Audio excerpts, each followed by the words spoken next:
নমস্কার। ত্রিপুরা রাজ্যের বর্তমান রাজনৈতিক পরিস্থিতি উত্তপ্ত এবং তার পেছনে একটাই কারণ হচ্ছে শাহজাহান ইসলাম ইস্যু। কে সেই শাহজাহান ইসলাম? সে হলো ত্রিপুরা রাজ্যের কংগ্রেস দলের যুব নেতা। তো সামাজিক মাধ্যমে তার ব্যক্তিগত পেজে এসে সে কিছু অমার্জিত শব্দ প্রয়োগ করে বর্তমান শাসক গোষ্ঠী বিজেপির বিরুদ্ধে, মুখ্যমন্ত্রীর প্রফেশনকে নিয়ে, তারপরে ত্রিপুরা রাজ্যের বিজেপির শাসক গোষ্ঠীরই বিভিন্ন শাখা সংগঠন, যেরকম সে নাম নিল বজরঙ্গ দল, বিশ্ব হিন্দু পরিষদ, আরএসএস, এদের নাম নিল। সেই নাম নিয়ে সে ভীষণভাবে কটাক্ষ করেছে। তার বিষয় হচ্ছে যে, তার বক্তব্য হচ্ছে সে একজন মুসলিম এবং যেহেতু সে মুসলিম সম্প্রদায়ের মানুষ, তাই ত্রিপুরা রাজ্যের ভিতরে যত মুসলিম আছে তাদেরকে ঐক্যবদ্ধ হওয়ার জন্য বলেছে। এবং প্রসঙ্গ টেনেছে সেটা হচ্ছে ঈদ উপলক্ষে তারা যে গরু কুরবানি উপলক্ষে জবাই করে, সেই আমরা ত্রিপুরা রাজ্যে দেখলাম যে প্রশাসনের পক্ষ থেকে বিভিন্ন আমাদের আগরতলাতেই পশ্চিম থানাতেও গরুর গাড়ি সেটাকে আটকানো হলো।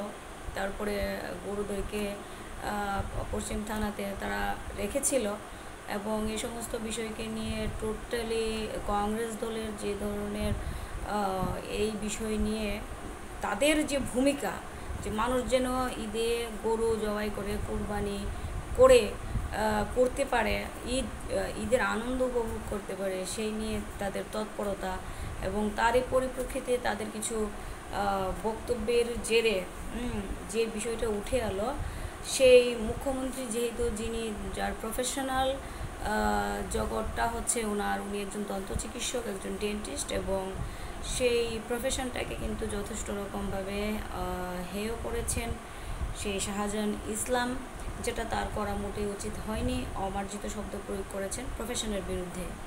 দেখুন, রাজনৈতিকভাবে কারোর মতাদর্শের কর্মকাণ্ড ভিন্ন হতে পারে, কিন্তু প্রফেশনকে আঘাত করে কথা বলা মোটেই বাঞ্ছনীয় নয়। আর দ্বিতীয় কথা হচ্ছে যে ধর্মমতকে টেনে এনে যেখানে বিজেপি এবং কংগ্রেস উভয়ের রাজনীতি বর্তমানে চলছে, কংগ্রেস দল তো বিগত দিনেও কিন্তু এই হিন্দু মুসলমানেরই রাজনীতি করেছে বিগত দিনে, এবং তাদের এই হিন্দু মুসলমানের রাজনীতি করার পেছনের কারণের জন্যই কিন্তু বৃহৎ বাংলার বিভাজনটা হয়েছে। কারণ বাঙালি জনগোষ্ঠী কখনো চায়নি যে ভারতবর্ষের মধ্যে বাংলার অংশ বিভাজন হোক, আর পাকিস্তানকে উপঢৌকন হিসেবে কিন্তু পূর্ব বাংলাকে দেওয়া হয়েছিল। পরবর্তী সময়ে কিন্তু বাংলাদেশ নামে আবার স্বাধীন রাষ্ট্রও হলো, কারণ বাংলাদেশে উর্দু সাম্রাজ্যবাদীদের আক্রমণ বাঙালিরা কোনোভাবেই মেনে নেয়নি। এখন ইসলাম ধর্মমত এবং সোকল যারা হিন্দুত্ববাদী বা হিন্দু ধর্মমতের দোহাই দিয়ে যারা কথা বলেন, তাদের মধ্যে এই জিনিসটাকে বিজেপির এজেন্ডা আমরা মুখ্যত বলি যে হিন্দুস্তান এই ধরনের, আর ইসলামরা উর্দু সাম্রাজ্যবাদের বিস্তারই চায়। তো এদের মধ্যে বেশি তফাৎ নেই, এরা খুবই ঘনিষ্ঠ। এখন কথা হচ্ছে, এখানে একটা কথা বলতেই হয় যে মানুষ সবসময় কোনো না কোনো মতাদর্শকে, দর্শন শাস্ত্রকে নিজের জীবনে ফলো করে সে সমাজে বেঁচে থাকতে চায় এবং আনন্দ করে সমাজে বেঁচে থেকে দিন কাটাতে চায়। এখন সেই মতাদর্শ যদি ত্রুটিপূর্ণ হয়, সেই মতাদর্শের যদি বেশি বা অধিক থেকে অধিক ডিসঅ্যাডভান্টেজেস থাকে, তাহলে দেখা যায় যে সেই মতাদর্শকে ফলো করে যে ধরনের চিন্তাধারা এবং কর্মকাণ্ড নেওয়া হয়, সেই কর্মকাণ্ডের যে পরিণতি, সেটা সমাজে ক্ষতি ডেকে আনে। কারণ ত্রুটিপূর্ণ মতাদর্শ কখনোই অন্ধকারে আলোর পথ দেখাতে পারে না, বরঞ্চ ত্রুটিপূর্ণ মতাদর্শ মানুষকে আরও অন্ধকারে আস্থা কুড়ে ঠেলে দেয়।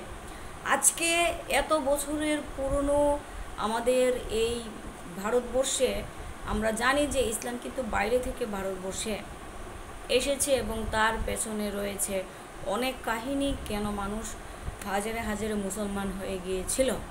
আজকে হিন্দু ধর্মের মধ্যে যদি জাতপাতের বিভাজন বা উচ্চ বর্ণ নিম্ন বর্ণের বিভেদ না থাকতো, তাহলে কিন্তু আমরা এই ধরনের মানে হাজারে হাজারে মানুষ মুসলমান হয়ে যাওয়ার বিষয়টা কিন্তু হতো না। এখন তখনকার সময়ে এরকম হয়েছে বলে এখনও কি এইটাকে আমরা মানে বহাল রাখবো না, কারণ যুগ পাল্টেছে, মানে যুগের পর যুগ পাল্টে গেছে। তো মোট কথা সব কিছুতেই যদি আপডেশন আসে, তাহলে মতাদর্শ বা দর্শন শাস্ত্রের ক্ষেত্রে আমরা কেন এগিয়ে যাব না? আজকে আমরা বাঙালি দল এখানেই দুটো কথা বলতে চাই যে বর্তমানে ত্রিপুরা রাজ্যের যতগুলো রাজনৈতিক দল আছে, BJP, Congress, CPIM, Tipra Motha, IPFT, Trinamool বলুন না কেন, এদের থেকে আমরা বাঙালির আদর্শগতই ফারাক আছে বা পার্থক্য আছে। কারণ এদের নিজস্ব কোনো মানে অভ্রান্ত দর্শন নেই ওই সকল রাজনৈতিক দলের, ঠিক আছে? এরা ত্রুটিপূর্ণ মতাদর্শকে ফলো করে কিন্তু রাজনীতি করছে।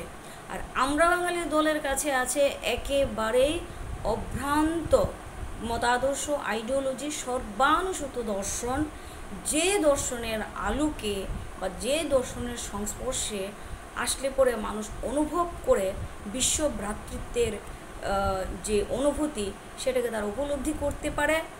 এবং গরু জবাই কেন, আমরা যে মতাদর্শ, সামাজিক, অর্থনৈতিক, সাংস্কৃতিক, আধ্যাত্মিক, রাজনৈতিক যে দর্শন প্রাউড শ্রী প্রভাত রঞ্জন সরকার দিয়েছেন, সেখানে স্পষ্টতই উনি আরেকটি বিষয় উল্লেখ করে গেছেন, তত্ত্ব দিয়ে গেছেন, নব্য মানবতাবাদ ভিত্তিক শিক্ষার যে ব্যবস্থা উনি দিয়ে গেছেন, সেই নব্য মানবতাবাদ তত্ত্ব এই শিক্ষাই দেয় যে এই পৃথিবীর উদ্ভিদ হোক, গাছপালা, তরু লতা, পশু পাখি, মানুষ, সবাইকে নিয়ে আমাদের এই সমাজ ব্যবস্থা, এবং সকলকে বা সকলের জীবন বা সকলের উন্নতিকল্পে আমরা মানুষ, আমরা কাজ করব। আজকে আমরা বাঙালি দলের সঙ্গে অন্যান্য রাজনৈতিক দলের পার্থক্যটা নিশ্চয়ই আমার আজকে এই ভিডিওতে আপনাদের বোঝাতে কোনো অসুবিধে হয়নি। বিগত দিন থেকে কংগ্রেস, সিপিআইএম এই সমস্ত দলগুলো যেভাবে রাজনীতি করে এসেছিল, মানে একটা অসংস্কৃতি তৈরি করেছে। অপসংস্কৃতিটা ভুল, অসংস্কৃতি হচ্ছে শুদ্ধ শব্দ। অসংস্কৃতি মানে কি?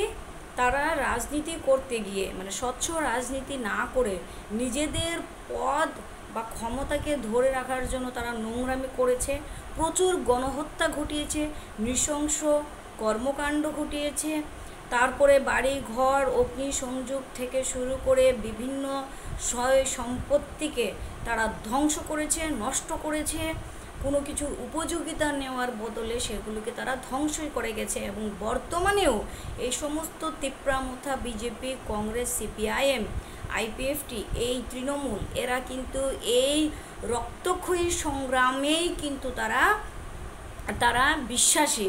তারা মনে করে যে পেশির জোর দেখিয়ে, টাকার জোর দেখিয়ে তারা ক্ষমতা ধরে রাখবে।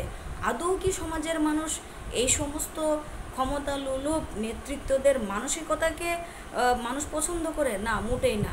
বর্তমানে আমাদের যে পরিবর্তনটা আনা প্রয়োজন, সেটা হচ্ছে মানসিক স্তরে আমাদের পরিবর্তন আনতে হবে। অর্থাৎ মানসিক দিক থেকে আমরা অন্তত মানবত্ববোধে বা মনুষ্যত্বের যে বোধ বা মনুষ্যত্বের জাগরণ, মানব ধর্মের যে পালন, সেই ধর্মে আমাদের মনকে উন্নীত করতে হবে। তবে আমরা বৃহৎ কাজ বা মহান কর্মযোগ্য করতে সক্ষম হব। আজকে আমরা বাঙালি, আমরা উদাত্ত আহ্বান করছি প্রত্যেক রাজনৈতিক নেতৃত্বদের, যারা সত্যি মনে সমাজের সেবা করতে চায় তাদেরকে।